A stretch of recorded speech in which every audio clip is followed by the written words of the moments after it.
ભારતીય સંસ્કૃતિની અંદર અનેક પ્રકારના દાનના વર્ણન જોવા મળતા હોય છે. કોઈ અન્નના દાન કરે, કોઈ ધનના દાન કરે, કોઈ ભૂમિના દાન કરે, કોઈ વસ્ત્રોના દાન કરે. અને આ દુનિયાની અંદર કોઈ વ્યક્તિ તો સાહેબ એવી છે કે બીજાનું જીવન બચાવવા માટે રક્તના તવણ દાન કરતા હોય. અને આપણી ભારતીય સંસ્કૃતિની અંદર ગૌ માતાના દાનનું પણ એટલું જ મોટું મહત્વ સમજાયું છે. ગૌ માતાના દાન, ગાયોના દાનનું પણ એટલું વર્ણન જોવા મળે છે. એક સમય એવો હતો કે લોકો સાચી ગાયોના દાન કરતા સાહેબ. અત્યારે પણ સાહેબ સાચી ગાયોના દાન કરવા હોય તો થઈ શકે, બહુ મોટી વસ્તુ નથી. પણ પ્રશ્ન સાલો ઉભો ઈ થાય કે 11મા માળે ગાયને રાખવી ક્યાં? હા. અને બીજો પ્રશ્ન ઉભો ઈ થાય કે હવે દીકરીઓ ભણે છે જેટલું બધું કે છાણવા હિદાય કરતા આવડવા જોઈએ ને પાછા. પણ આપણી ભારતીય સંસ્કૃતિની અંદર લગ્ન માંગલ્યના અવસર દરમિયાન અનેક પ્રકારના વિધિ વિધાન થાય. મધુપર્ક, પાણી ગ્રહણ, પગ પ્રક્ષાલન. વિષ્ણુ સ્વરૂપે વરાજાનું આગમન થાય એટલે તેના જમણા પગના અંગૂઠાનું, દીકરીનું અને વરાજાના જમણા પગના અંગૂઠાનું પૂજન કરવામાં આવે. કારણ કે આપણે ત્યાં એમ કહેવાય છે કે ઈષ્ટ પ્રવાહ છે ને એ જમણા પગના અંગૂઠામાંથી પ્રવાહિત થતો હોય છે. ને એટલા માટે જ કદાચ આપણા ગુરુદેવ છે, આપણા વડીલો છે, તેના આપણે ચરણ સ્પર્શ કરતા હોઈએ છીએ. આવો સુંદર મજાનો ભાવ આપણા શાસ્ત્રોમાં બતાડેલો છે. કન્યાદાનના વિધાન તરફ જ્યારે પુરોહિતજી આગળ વધી રહ્યા છે ત્યારે ચાલો એવો સુંદર મજાનો ભાવ અહીંયાથી રજૂ કરવા જઈ રહ્યા છીએ. લગ્ન ગીત ગાવા, લગ્ન ગીત વાંચવા અને લગ્ન ગીત સાંભળવા ત્રણેયની અંદર મોટો ફરક છે ભાવિનભાઈ. હા, અહીંયા ઘણા બધા બહેનો બેઠા છે, લગ્ન ગીત ગાઈ શકે. અને કદાચ લગ્ન ગીત ન આવડતા હોય તો 10 રૂપિયાની ચોપડી બસ સ્ટેન્ડમાં મળે, લગ્ન ગીત ગાઈ શકો તમે. પણ વિધિવત ભાતીગળ લગ્ન ગીતોના સ્વર, શબ્દ અને સંગીતના ઉત્સવને માણવો હોય તો ભાવિન પરમાર પ્રસ્તુત સિમ્ફની ઇવેન્ટ્સના અમારા સર્વે કલાકારોની સંગાથે જ મજા આવે. તો ચાલો કન્યાદાનના મીઠા મધુરા સ્વરને સાંભળીએ. ફરી એક વખત સર્વે મોંઘેરા મહેમાનોનું, અમારા સર્વે સંતગણોનું સ્વાગત અને અભિવાદન.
હાલો.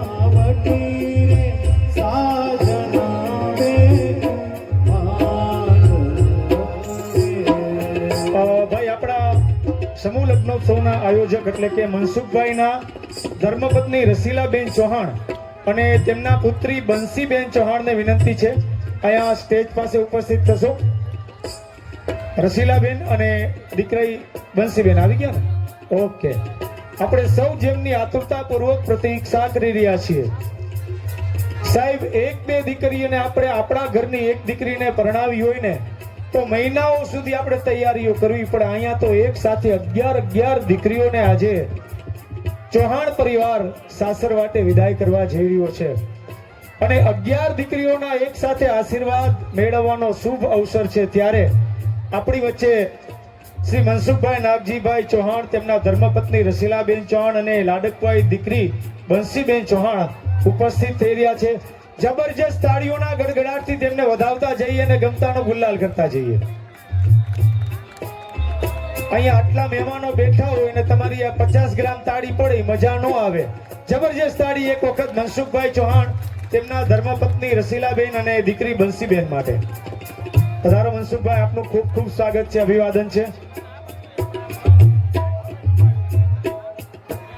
અમે તો એમ ભારત માતા કે જય. ભારત માતા કે ભારત માતા કે સરસ.